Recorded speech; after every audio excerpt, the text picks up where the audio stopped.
Okay, now we're recording. Now, I just went through this episode of a day and a half of problematic behavior here, and I'm not exactly sure who caused the problem, which software it was, but I had just downloaded an update to XSplit, the software that's letting me do all this multiple camera stuff. And I would add USB cameras, webcams, and they would go blank after a couple of seconds. And if there was more than one would be blank and the other one would be working. And then when I got rid of the blank one, the working one would go blank. And when I added the one that had not been working, it would start working. And the one that was hanging around there being blank now was still there. When I got rid of that, then the one I had just added, which was working, would stop working. And it just flipped and flopped. So I uninstalled VidBlaster, a trial I had installed about a year ago, and no change. I went and I uninstalled the camera software that came in with I have two versions of the HP web camera stuff. I have this one here, which I'm going to show you, and that was the 2300 and 2310 or whatever. And it came in with basic drivers. And then I got another one, which is, I'll show you here with this. Oops, I can't go over there with that, so I'll have to use the other camera. Excuse me. Here we go.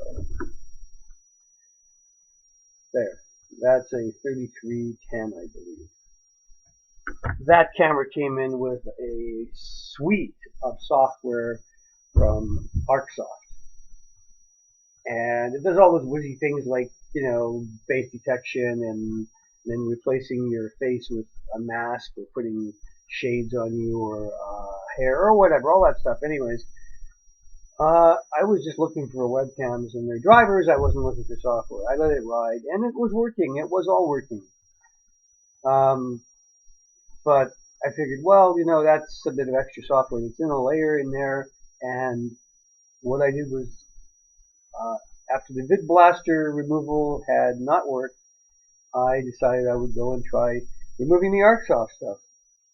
Well, I removed the ArcSoft stuff, and it said you have to restart HP Camera Suite, and you had to you wanted to know if you wanted to restart your machine now or later. I said later, and I shut down my Windows and logged out of things. And then when I went to shut down, I could see that Windows had a little update shield icon, so there was Windows updates.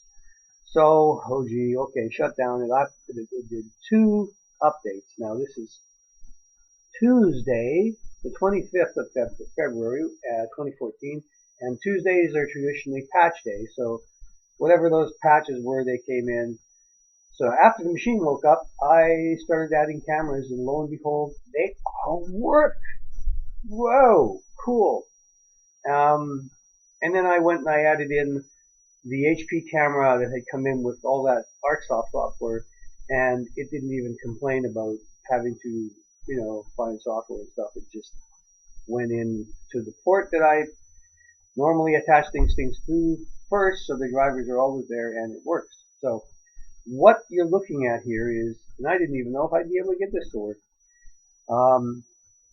The camera that I'm going to pick up here is this one, and this camera is another one of, here, let's go, it's one of those. That's a D-Link DCS 920, and yeah, so these two cameras here are actually web cameras, and the web camera doesn't conform to XSplit standards because it doesn't use RTMP or RTSP, I can't remember which it is, but there is a nice little hack, DirectX driver from ALAX at alax.info, which lets you take one of these kinds of cameras and turn it into a virtual camera that shows up in the camera list. Right here, I'll show you my camera list. If you can see it from here or not. Got a camera right here. Actually, no. Here, tell you what. I'll unbind. Oops, oops. Okay, I'll unbind this HP webcam here, and it'll do a much better job. And you'll see my camera list. Anyways, in my camera list, I have the USB cameras, the built-in USB camera, but there's also a number of other cameras and sources and stuff. So there's my camera list right there. And you can see there's a couple of cameras that have cam zone in brackets after those, and those are the two cameras here, these DCS 920s. And then there is the Garage, which is on a different network, and I'm not using it right now, but gee whiz. So I have those two cameras. I have a that's the Microsoft LifeCam VX800. That's what appears in my list right there. And then I have my laptop's camera, and then I have this HP camera. They're all working. Whoa, that's amazing. I was kind of wondering if I'd be able to get that happen. So over here on the right hand side of the screen, you can see the reports from my USB controller here, my enhanced host controller interface, or EHCI interface. Over here you can see this one here has a USB composite device at 48%. And that's the only thing it has on it. That's the internal that's driving that camera there, the one in my laptop's lid. And then we have below it this one here, this EHCI controller has 3 composite devices on it. Well, 48%, there's almost always USB cameras on this system. And then there's a 1%. And then 20. If you add up those numbers there, you'll find that 48 and 48, what's that? That's 96 plus 20. Now we're already over 100%, so I'm not sure how that's working. And the USB composite device. So that would mean that one of these cameras that's plugged in here is not working. Shouldn't be working right. I'm not sure which one it is because.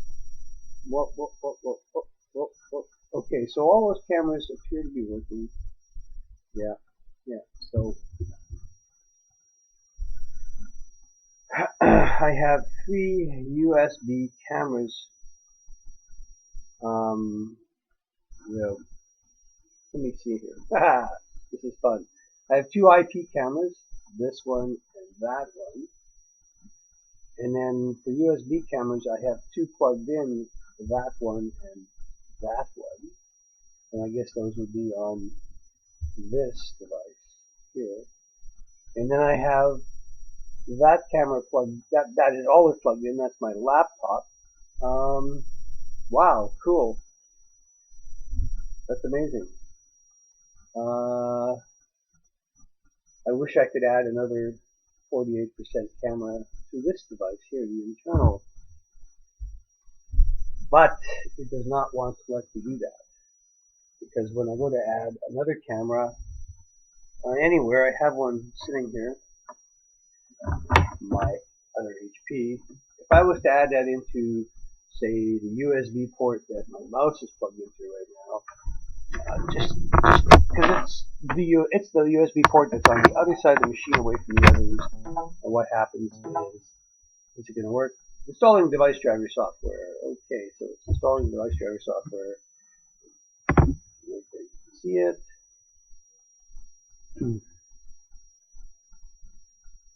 And we'll just wait here for a moment while it installs and see what we can find out.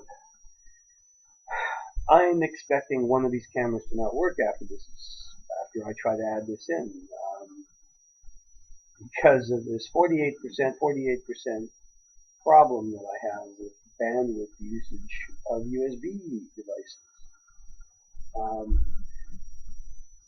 I figured in the beginning I would use these VGA or TVGA cameras. That's not an HD camera.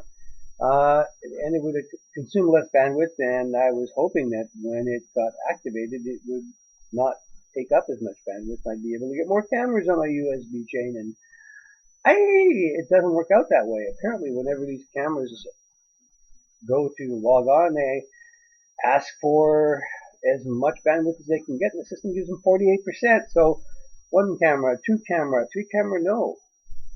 Anyways, it says my device is ready to use. So let's see what happens when I try to do that. So I'm going to go over here, and I'm going to go to, where's my mouse? Oh, right, I don't have a mouse. I'm going to add, let's see what happens.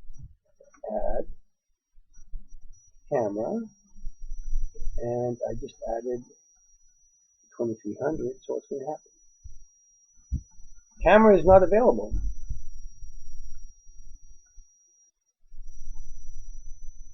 Now, I think I will, I'll make that video a bit smaller so I can fit it in somewhere else. And we'll go look at this. Okay, so now if I say refresh on this list, I see 1% of 48 at 48, and that's it. I don't see any others. If I go refresh on this list, same thing. Nothing has been added. So that's the limitation. With your laptop, if you don't have a slot you can stick another card into, and mine does not, you're limited to the USB ports you have and EHCI or XHCI controllers that might be built in. And with this 48% acquisition default, 2 cameras per controller. On a desktop, different thing.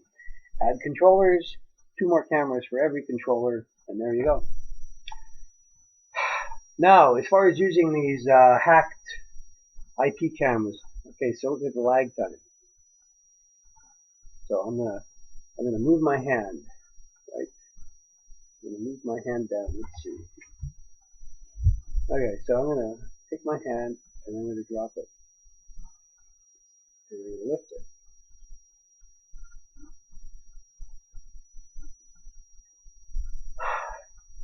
I'm the wrong on-screen talent to use for this because I have a mustache.